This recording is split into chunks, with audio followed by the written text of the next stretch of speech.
में ट्रेड आपका बनना चाहिए। दिक्कत ही है ना, गैप डाउन ओपनिंग होगी क्योंकि ग्लोबली मूड बिगड़ा हुआ है। हमारे लिए चैलेंज है कि हमें कल की क्लोजिंग पे टीम बनानी है।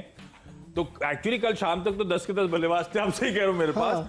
सुबह आके मैंने थोड़ा सा मूड के साथ थोड़ा सा चेंज करा, हालांकि मन नहीं कर रहा था मुझे बिकवाली करने का, क्योंकि गैप डाउन ओपनिंग मतलब हम अगर 13,800 के जितना करीब खुलेंगे, बहुत लाइकली वहां से शायद अभी चर्चा भी हो रही थी मॉर्निंग कॉल में, वहां से रिवर्स होते हुए शायद भारतीय बाजार नजर आए एक्सपायरी के दिन, तो मामला फंसेगा। तो स्ट्रिक्ट स्टॉप लॉस होंगे, जैसे जैसे स्क्रीन में मुनाफा है मुनाफा बुक कर लीजिएगा।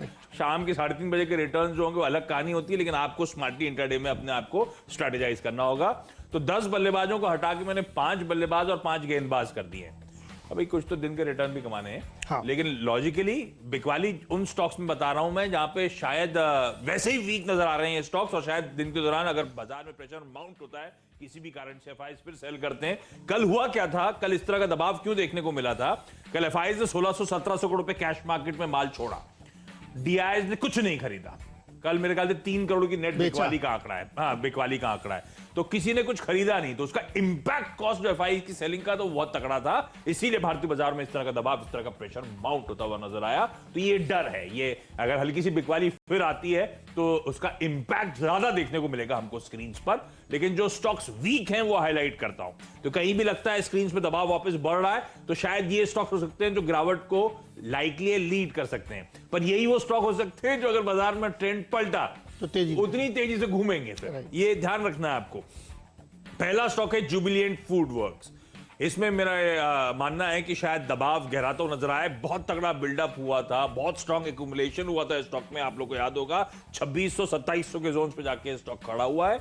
लेकिन अब लग रहा है कि कुछ वीकनेस क्रीप इन हो रही है और ये वो सीरियस प्रॉफिट टेकिंग का कैंडिडेट भी बनता हुआ भर रहा है। मुझे लगता है अगर प्रेशर आएगा तो इस तरह के स्टॉक्स को डाल पे रखिएगा, 2550 तक के लेवल्स तक जुबिलेंट फूड वर्क्स में अप्रोच करने के मौके होंगे। दूसरा स्टॉक आरबीएल बैंक, और इसमें तो कुछ कहने की जरूरत है ही नहीं, आप जानते हैं किस तरह से हाईली वोलेटाइल हो रहा है ये काउंटर, किस तरह से स्टॉक में लगातार प्रेशर माउंट हो रहा है।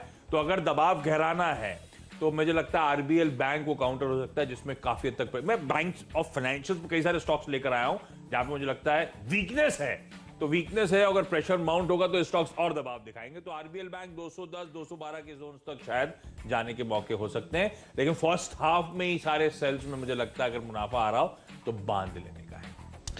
बिल्कुल परफेक्ट, सही स्ट्रैटेजी यही है और इसीलिए हमने शुरुआत सेल से की है। और यूनाइटेड स्पिरिट्स, अरे कल तो बड़ा चल रहा था, हाईस पे जाके बंद हुआ है, रिजल्ट बहुत अच्छे देखने में लगते हैं।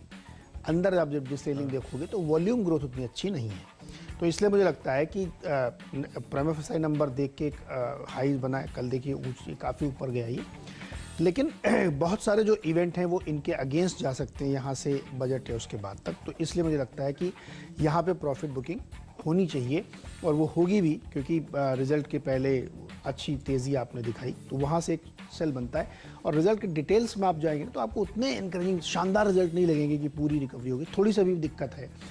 अगर तेज़ी का बाजार होता तो शायद मैं इस पर लॉन्ग कॉल आपको दिलवाता, लेकिन चूंकि बाजार का मूड सही नहीं है तो जहाँ हल्की सी भी आपको कमी दिखती है, जैसे आप गुस्से में हैं और आपके बेटे की थोड़ी सी गलती है तो आप बहुत गलती निकालते हो, लेकिन अगर आपका मूड अच्छा है तो छोटी मोटी गलती आप इग्नोर कर सकते हो। तो इस लिहाज से आज आपको यूनाइटेड स्टेट्स में ऐसा नहीं होता, सेल बनना है। अच्छा, आज नहीं होता ऐसा, गुस्सा कर दो तो और गुस्सा हो जाता है, फिर महंगा पड़ जाता है, रिस्क नहीं लेते आप। तो यूनाइटेड स्पिरिट्स की कहानी ये है। और दूसरा एक और कंपनी कॉस्मो फिल्म, इसको तो इसलिए लिया 25 रुपये का डिविडेंड दिया है, बड़ा भारी डिविडेंड, 250% का डिविडेंड है। रिजल्ट्स भी अच्छे हैं इनके, मतलब जो पैकेजिंग फिल्म्स हैं, ये तो फिल्म वाले में है, मतलब फिल्म्स मतलब पिक्चर नहीं, पॉली फिल्म्स में है ये, तो रिजल्ट अच्छे हैं। और ये 25 रुपये का जो डिविडेंड दिया है इसमें आप पार्टिसिपेट कर सकते हैं, क्योंकि वो डेट काफ़ी आगे है यहाँ से, तो इसलिए कॉस्मो फिल्म्स में लॉन्ग पोजीशन रही है। ठीक बात। तो हाँ, तो दोनों इंटरेस्टिंग नंबर्स पे रिएक्शंस, एक सेल और एक बाय का आप लोगों की स्क्रीन्स पर। मैं शुरुआत वो बिकवाली वाली जो फ्लो है उसके साथ कंटिन्यू करूंगा। तो जुबिलेंट फूड वर्क्स मेंशन करा था, आरबीएल बैंक मेंशन करा था, श्रीराम ट्रांसपोर्ट फाइनेंस, इस स्टॉक में भी शायद प्रेशर माउंट होता हुआ नजर आए। फाइनेंशियल्स में वीकनेस, एनबीएफसीज ने ऑफ लेट बड़ा आउट परफॉर्म करा था, और काफी तो जो डिस्कशन पेपर था उसमें बड़ा सरप्राइज रिएक्शन था कि चौतरफा खरीदारी होनी शुरू हो गई थी। मुझे लगता है शायद कुछ रिवर्सल्स आ सकते हैं, इसलिए 1113 1110 तक के जोन तक राउंड फिगर के लिए दबाव शायद इस स्टॉक में देखने को मिले। तो बिकवाली करके चलिए। श्रीराम ट्रांसपोर्ट फाइनेंस के अलावा कोटक महिंद्रा बैंक, ये आपकी स्क्रीन पर आएगा, अच्छा out performance, rank out. But ये वैसे ये उस कैटेगरी के स्टॉक्स हैं कि बहुत ज्यादा अगर बाजार में वीकनेस क्रीपिन होना शुरू हो जाए तो इवेंचुअली ये शायद मैं लॉन्ग साइड पे जाना या गिरावट में एक्यूमुलेट करने वाले वो जो पोर्टफोलियो बिल्डअप के लिए उस तरह के स्टॉक हो सकते हैं, है ही। लेकिन कोटक महिंद्रा बैंक आज शायद दबाव के साथ कामकाज करता हुआ नजर आया। तो 1714 1715, लेकिन हाँ पलटा बाजार तो फाइनेंशियल्स हाई बीटा है, सबसे पहले घूमेंगे, इस बात का ध्यान रखना है। पर 1715 तक के लेवल्स के लिए डॉक्टर एक स्टॉक और बचा हुआ है, मुथूट फाइनेंस, वो भी स्क्रीन पर लेकर आइएगा। मुथूट फाइनेंस, एनबीएफसीज की जब मैं बात कर रहा हूं तो इसमें भी आपको वीकनेस क्रीप इन होती हुई नजर आ रही है, इसीलिए 1100 ऑड लेवल्स तक के लिए यहां पे टारगेट सके। आपके 500 बता दिया आपने, 5 सेल हो गया, अब इसके बाद सेल की बात नहीं करूंगा। ठीक है। अच्छा, अब हमारा जो तीसरा स्टॉक है वो जेके पेपर का है। क्वार्टर ऑन क्वार्टर नंबर इसके अभी आप फिलहाल देखिए, इनका जो टोटल इनकम है यानी रेवेन्यूज जो हम कह रहे हैं उसमें 17% की ग्रोथ देखने को मिली, 770 करोड़ आया है, और प्रॉफिट में 90% की ग्रोथ है, तिमाही दर तिमाही है। पर ये क्वार्टर ऑन क्वार्टर तो यूनाइटेड स्टेट्स से ज्यादा बेटर है ना? हाँ, of course, quarter on quarter, quarter on quarter, yes. और वो क्वार्टर थोड़ा बढ़ता ही जाता है। 30 से सीधे 60 होता है, 100% की ग्रोथ आती है उसमें। ठीक है, तो देखिए नंबर अच्छा रहे, तो ये नंबर बेटर दिख रहे हैं। लेकिन इसके लिए अच्छी बात है स्कूल्स अब सब लाइन से हर राज्य में खुलने जा रहे हैं, हर राज्य में खुले हैं, और इससे पेपर, कागज, कॉपी, पेंसिल, इन सब की डिमांड बढ़ रही है।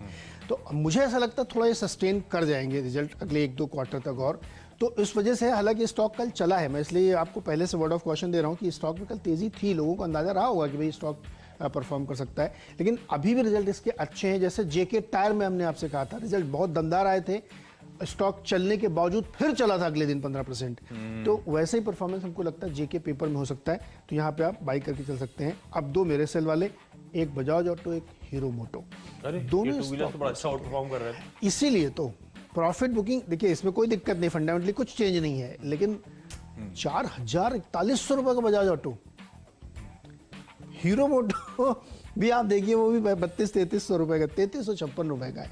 मुझे लगता है ये स्टॉक बहुत चल गए हैं, तो अगर मार्केट का घूम रहा है, मूड कमज़ोर हो रहा है, तो आप वही प्रॉफिट बुक करते हैं जहाँ पे बहुत तेज़ी आई है।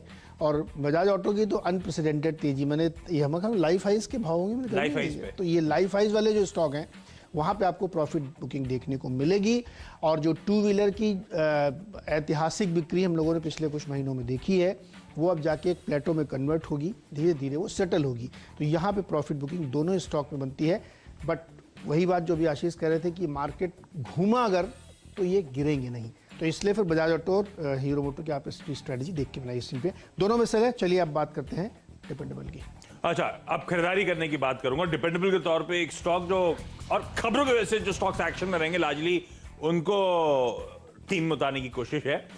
वीआरएल लॉजिस्टिक्स, अब इस कंपनी के 6 फरवरी यानी कि 6 फरवरी हो गया, अगले हफ्ते शनिवार को रिजल्ट्स आने थे। अब ये कंपनी ने कहा है कि रिजल्ट्स के साथ साथ उस बोर्ड मीटिंग में ये लोग बायबैक पे भी विचार करने जा रहे हैं। तो वीआरएल लॉजिस्टिक्स में से एक रैंक अंडर परफॉर्मर है, इस बात का ध्यान रखना है। 295 300 साल के हाईज और वहां से 120 रुपए नीचे कामकाज कर रहा है, इस तरह का अंडर परफॉर्मेंस था। मुझे लगता है इस खबर के दम पर स्टॉक अच्छा मोमेंटम दिखाता हुआ नजर आएगा। तो खरीदारी करने के मौके 187 188 तक के टारगेट्स, और मेरे ख्याल से टारगेट पे मत नजर डालिएगा। आज गैप डाउन ओपनिंग होनी है भारतीय बाजारों की, तो इस तरह के स्टॉक शायद नीचे खुलते हुए नजर आए, तो आपको अपने हिसाब से स्टॉप लॉसेस और टारगेट्स को रीएडजस्ट करना पड़ेगा, लेकिन ये स्टॉक शायद अच्छा परफॉर्मेंस डिलीवर करे। चलिए, मेरा डिपेंडेबल है निप्पॉन एएमसी, और इसके रिजल्ट्स कल आए हैं 3rd क्वार्टर के। रेवेन्यूज़ में है काफ़ी अच्छी ग्रोथ देखने को मिली है, 268 करोड़ आया, 258 के सामने बढ़ के, और जो प्रॉफिट है वो बहुत बढ़िया दिखा, 127 से बढ़ के 138। एयूएम में इंक्रीमेंट हुआ है, वो अच्छी बात है। तो मुझे लगता है नतीजे काफ़ी बेहतर हैं, और मुनाफा 145 से 212 करोड़ हुआ है शुद्ध मुनाफा। तो तिमाही दर तिमाही अगर आप इनके रिजल्ट्स देखेंगे तो काफ़ी बेटर दिखेंगे, तो हमें लगता है कि इसमें पिछले पूरे साल का ईपीएस था 6 रुपए 70 पैसे, इस साल 9 महीने का ईपीएस ऑलरेडी 8.25 रुपए हो चुका है। अभी 1 क्वार्टर बचा हुआ, अभी 1 क्वार्टर बचा हुआ है, तो कंफर्ट और आ गया वैल्यूएशन। हाँ, इसीलिए कह रहा हूँ।